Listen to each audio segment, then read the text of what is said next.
तमाम जानकारी लेकर मनोरंजन भारती हमारे साथ हैं। मनोरंजन जी, मेरा पहला सवाल आपसे यही है, ये टेढ़ा काम कितना आसान हो पाएगा इस बार? नहीं, ये टेढ़ा काम है और ये काम इतना आसान नहीं है। सबसे पहले इतने लोगों को इतने दिनों तक इकट्ठा रहना वो ही अपने आप में सबसे बड़ा सवाल है, क्योंकि आपको मालूम है कि इनको साथ रहने की आदत है नहीं, क्योंकि इनके अपने कॉन्ट्राडिक्शंस हैं स्टेट में। क्योंकि आपने कहा कि ये अलायंस जो है ये केवल 2024 के लोकसभा चुनाव के लिए है, ये बात हमें साफ कर देनी चाहिए। ये इस अलायंस का विधानसभा के चुनाव से कोई लेना देना नहीं है। ऐसे में आप यदि सीट का बंटवारा करेंगे, जो एक कैंडिडेट खड़ा करने की बात हो रही है, उसमें कई रोड ब्लॉक आने हैं।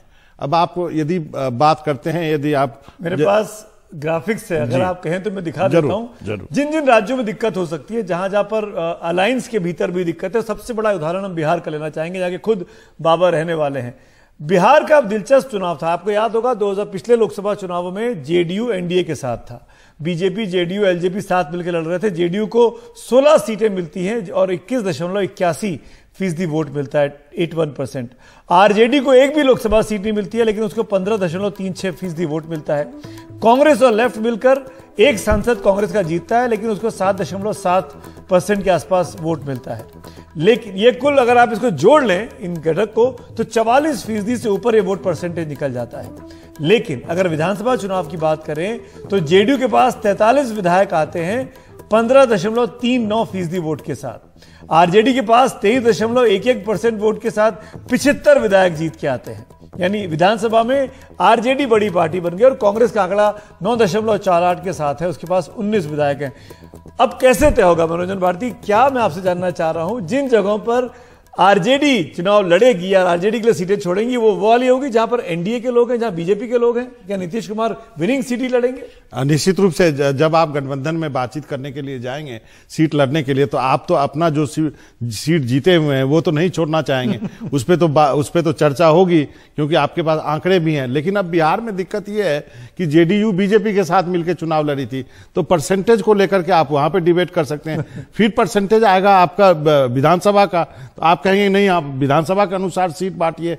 तो उस अनुसार जो फॉर्मूला कहा जा रहा है कि 16-16, 17-17 सीटें जो है वो करीब जो है, तो नीतीश कुमार कुछ विनिंग सीट छोड़ देंगे अपनी?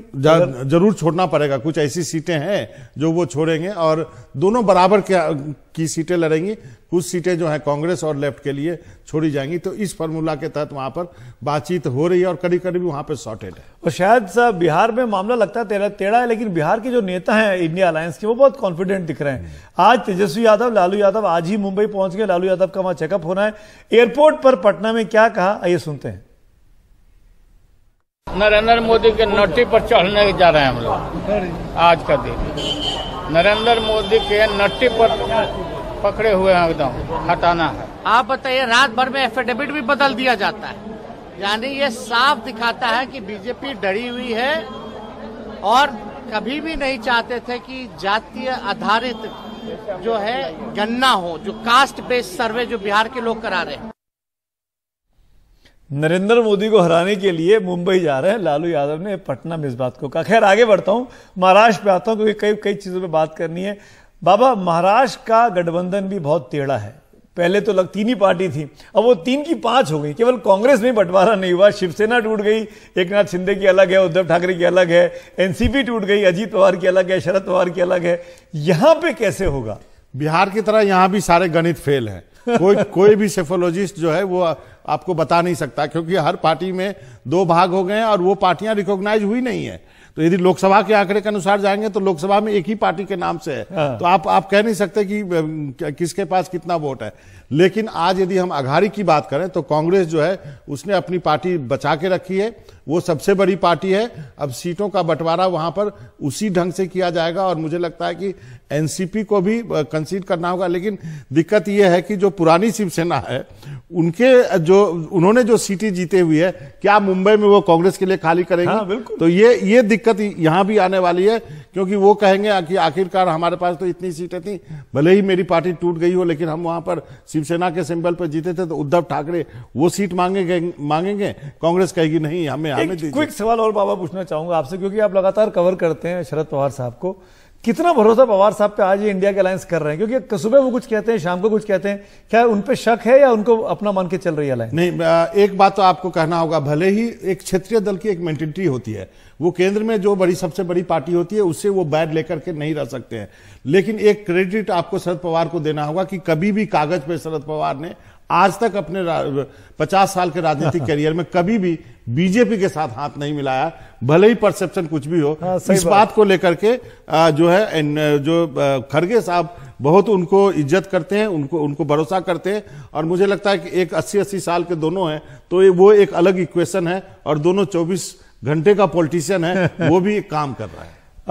कांग्रेस के नेता है नाना पटोले, उन्होंने इस गठबंधन को लेकर क्या कहा, ये सुनते हैं आज का ताजा बयान। मैंने कहा कि राहुल जी देश का प्रधानमंत्री बने, ये हमारी भावना है, तो इशू वो नहीं है, लेकिन हमारे पास कल तक जो बीजेपी हमेशा ये कहती थी कि इनके पास कौन कैंडिडेट है यार प्रधानमंत्री का, आज हमारे पास कैंडिडेट के लिए कमी नहीं है, अभी बीजेपी के पास कैंडिडेट की कमी है। राहुल गांधी को कह रहे हैं कि हमारे पास सबसे बड़ा चेहरा वो है। दिलचस्प बयान है ये भी। और क्या इंडिया अलायंस के सब नेता इसी तरीके से आपस में बयानबाजी करेंगे? खैर आगे बढ़ता हूं, एक और राज्य की ओर, पंजाब की बात करते हैं। पंजाब का मामला भी बहुत दिलचस्प है और वहां पर भी अलायंस करना आसान काम नहीं है। कांग्रेस लोकसभा चुनाव में 40% वोट के साथ 8 सांसदों को जिता के लाती है। कुल 13 यहां पे सांसद बन सकते हैं, 8 कांग्रेस के हैं। आम आदमी पार्टी के पास सिर्फ 1 सांसद है और उसके पास 7.38% ही वोट है। लेकिन विधानसभा में परिस्थितियां बिल्कुल पलट जाती हैं। विधानसभा चुनाव में कांग्रेस पार्टी चुनाव हारती है, 22.98% वोट मिलते हैं और केवल 18 विधायक उसके पास रह जाते हैं। आम आदमी पार्टी को 42% वोट मिलते हैं और 92 विधायक उसके पास है। इसमें किसकी चलेगी बाबा? अब आप देख लीजिए, दोनों को मिलकर लड़ना होगा। यदि आप मिलकर नहीं लड़ोगे तो आप सीटें लूज करोगे। कांग्रेस को भी कंसीड करना होगा। यहां जो है 6-6 या 7-7 का फॉर्मूला होगा, 6 और 7 या 7 और 6। क्या ये जोड़ के देखेंगे? दिल्ली की भी 7, वहां की 13, चंडीगढ़ की 1। कोशिश तो यही है, लेकिन उसमें यह है कि कांग्रेस कितना कंसीड करने के लिए तैयार रहती है। फॉर्मूला तो अभी ये हो रहा है कि 7-6 वहां पर कांग्रेस और आम आदमी पार्टी लड़े और दिल्ली में 2 सीट जो है आम आदमी पार्टी कांग्रेस को दे। और इसके बारे में ये कहा जा रहा है 2 या 4 या 3 की बात हो रही है, सॉरी, और 2 पर कहा जा रहा है कि शायद जीतने की स्थिति में होंगे यदि अच्छे से लड़े।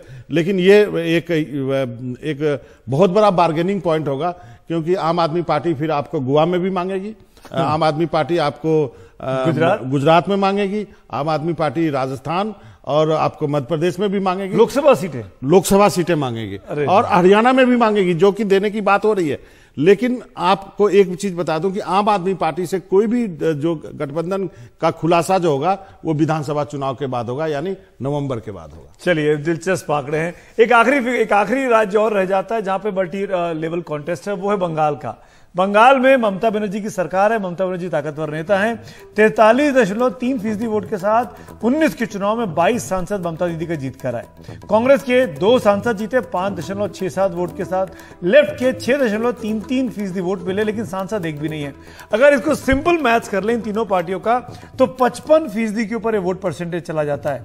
अगर इसी तरीके से ममता बनर्जी अगर राज्यवार तरीके से डीलिंग होती है और ममता बनर्जी अगर 42 लोकसभा सीटों में से, बाबा मैं आपसे पूछना चाह रहा हूं, क्या तय हो गया है कितनी सीटों पे कौन लड़ेगा? बंगाल करीब सॉर्टेड है। कांग्रेस के पास 2 सीटें हैं और मालदा की एक और सीट पर कांग्रेस मजबूत है। मुझे लगता है कि 5 सीटें कांग्रेस को देने के लिए ममता बनर्जी ने करीब हामी भर दी है। 1-2 सीट जो है वो लेफ्ट को भी देंगे। और अभी देख ली इन तीनों राज्यों का जो हमने बातचीत की, यदि ये सारे विपक्ष के वोट इकट्ठा कर दें तो ये बहुत अच्छा करेंगे। चाहे बंगाल की बात करें, चाहे महाराष्ट्र की बात करें, चाहे पंजाब की बात करें, चाहे बिहार की बात करें, तो ये जो पूरा इंडिया का खेल है ना, ये जो 48 सीट जो है महाराष्ट्र की, 42 सीट और 40 सीट बंगाल और बिहार की, यहीं पे सारा खेल है और यहीं पे आपको करना होगा। अभी उत्तर प्रदेश की हमने चर्चा नहीं की। बिल्कुल। और मनोरंजन भारती ने जो तमाम बातें की वो दरअसल बीजेपी के विजयी रथ को रोकने के लिए है। हालांकि बीजेपी ने भी इस इंडिया गठबंधन का तोड़ निकाल लिया है। आपको याद होगा प्रधानमंत्री मोदी ने क्या कहा था इंडिया के बारे में, वो भी यहां सुनाना बहुत जरूरी हो जाता है। बहानेबाजी कुछ भी करी हो, लेकिन सच्चाई ये थी कि वो अविश्वास प्रस्ताव पर वोटिंग से डर गए थे। वो लोग नहीं चाहते थे कि वोटिंग हो। क्योंकि वोटिंग होती तो ये घमंडिया गठबंधन की पोल खुल जाती। प्रधानमंत्री ने पहली बार घमंडिया किया और अब तो बीजेपी के और एनडीए के तमाम नेता इस इंडिया अलायंस को घमंडिया अलायंस और इसी तरीके से पुकारते हैं, इसी तरीके से बोलते हैं। लेकिन कौन कहां खड़ा है ये तो खैर 2024 के चुनाव में पता लगेगा। लेकिन एक जानकारी और दे दूं ब्रेक पे जाने के पहले। बाबा बहुत बहुत शुक्रिया आप हमारे साथ जुड़े उसके लिए। छोटी सी जानकारी ये कि ये पता लग रहा है कि जो चौथी बैठक होगी इस अलायंस की वो दिल्ली में होगी, नए सचिवालय का तब तक रूपरेखा तैयार हो जानी चाहिए और शायद वो 2 अक्टूबर के आसपास हो सकती है जब महात्मा गांधी की जन्मतिथि होती है।